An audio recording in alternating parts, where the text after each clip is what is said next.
सीधी जिला चिकित्सालय की व्यवस्थाओं को लेकर शिवसेना पदाधिकारियों ने जिला कलेक्टर को मुख्यमंत्री के नाम ज्ञापन सौंपा। शिवसेना प्रदेश उपाध्यक्ष विवेक पांडे, जिला अध्यक्ष बेनाम सिंह बघेल और संभाग अध्यक्ष प्रदीप विश्वकर्मा सहित अन्य पदाधिकारियों ने अस्पताल की अव्यवस्थाओं पर चिंता जताई। उन्होंने आरोप लगाया कि जिला अस्पताल में मरीजों को उचित इलाज नहीं मिल पा रहा है और कई डॉक्टर निजी क्लिनिकों में व्यस्त रहते हैं, जिससे मरीजों को परेशानी का सामना करना पड़ रहा है। पदाधिकारियों ने चेतावनी दी कि यदि जल्द ही अस्पताल की व्यवस्थाओं में सुधार नहीं किया गया तो गंभीर स्थिति उत्पन्न हो सकती है।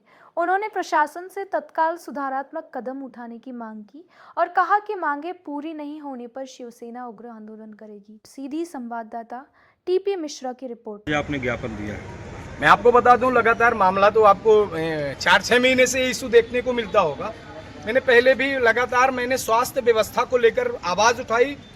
मुझे कारागार में जेल भी काटना पड़ा, मुझे वृत्ति भर गम नहीं।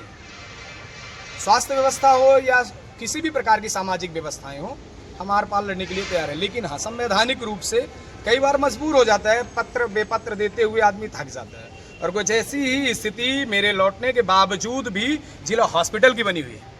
आपने देखा होगा 3 दिन पहले एक घटना घटी ना, अभी डॉक्टर नहीं थे। मैं निवेदन करना चाहूँगा फिर से स्थानीय प्रशासन से, जनप्रतिनिधियों से कि आप साहब कभी घर से तो निकलें, आप कभी निकलने के लिए तैयार तो हों। ये मदमस्ती में मदमस्त हैं, अपनी निजी क्लिनिक में मस्त होते हैं। मैं फिर से आग्रह करना चाहूँगा आपके सामने, मैं इस पत्र के माध्यम से माननीय सीएम साहब के नाम से और डीएम साहब के नाम से मैंने बाकायदा ये पत्र दिया है। इसमें लेटर में मैंने मांग की है, मैं आपको सुनिश्चित कर दूं, सरकारी अस्पताल में तैनात डॉक्टरों का मुख्य दायित्व है कि वो अस्पताल वाले मरीजों को ईमानदारी व जिम्मेदारी के साथ उपचार प्रदान करें। लेकिन कुछ डॉक्टर अपनी निजी जिम्मेदारी से मुंह मोड़कर निजी क्लिनिक में व्यस्त रहते हैं। यह न केवल शासन व्यवस्था के विरुद्ध है, बल्कि आम जनता के अधिकारों के साथ भी अन्याय है। और इस अन्याय और अत्याचार बहुत गलत है, मैं मानता हूँ। देखिए, ऐसा है, मुझे लगता है कि आज अगर ऐसी व्यवस्थाएं हैं तो आम जनता कीड़ा मकोड़ा नहीं है मरने के लिए, आप ना छोड़ दें। मैं उन सभी डॉक्टरों से निवेदन करना चाहूँगा, जो डॉक्टर भगवान का रूप होते हैं, तो वो अपना टाइम जो है, जो प्रॉपर उनका एक टाइम है, वो अपना पूरा टाइम जिला हॉस्पिटल में दें। गरीब बेमौत मर रहे हैं, एक्सीडेंटल हो या किसी प्रकार की ऐसी घटनाएं हो रही लगातार, और बड़े ही दुख का विषय। कारण क्या है, मैं आपको स्पष्ट कर दूँ। कारण क्या होता है ना, कई बार ये भी कहा जाता है कि भाई प्रतिनिधि तो 5 साल का मेहमान होता है, लेकिन ये तो पढ़े लिख कर आए हैं ना। अरे साहब, आपकी शिक्षा किस काम की?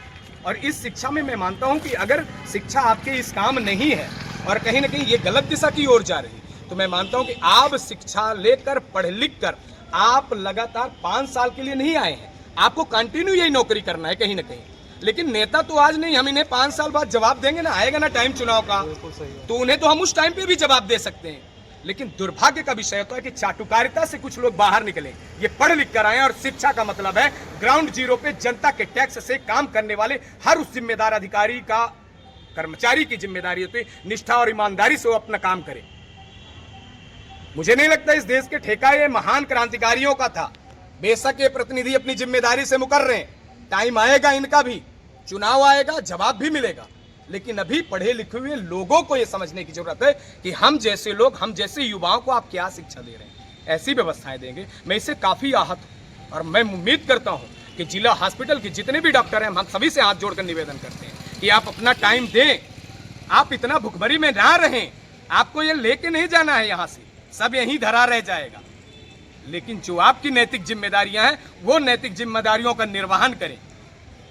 अगर आप नहीं करेंगे, हमारा आंदोलन, हमारा विरोध प्रदर्शन लगातार यूं ही जारी रहेगा। आप देखते रहिएगा, हमारा प्रदर्शन संवैधानिक रूप से होगा, संवैधानिक तरीके से होगा। मैंने पहले भी पत्र देना शुरू किया था, स्ट्राइक भी किया था, आंदोलन भी किया था, घेरा भी था। मजबूरन मुझे लास्ट में एक कदम उठाना पड़ा। साहब, मैं भी शिक्षित हूं, मैं भी पढ़ा हूं, इतना मूर्ख नहीं हूं, मुझे ऐसे कदम उठाने पड़ते। लेकिन जब एक पढ़े लिखे हुए लोग इस हद तक जाते हैं, दुख लगता है। हमारे देश की व्यवस्थाएं खराब होती है, समाज की व्यवस्थाएं। मैं जानता हूं कि हर व्यक्ति चाहता है भगत सिंह पैदा हो भैया, लेकिन पड़ोस में हम लोगों पे डिपेंड नहीं है। हम अपना कर्म कर रहे हैं, साथ कौन देता है नहीं देता। मुझे लगता है मेरा जो राइट बनता है, मैं उसके लिए लड़ूंगा और मरते दम तक संघर्ष करूंगा इसके लिए।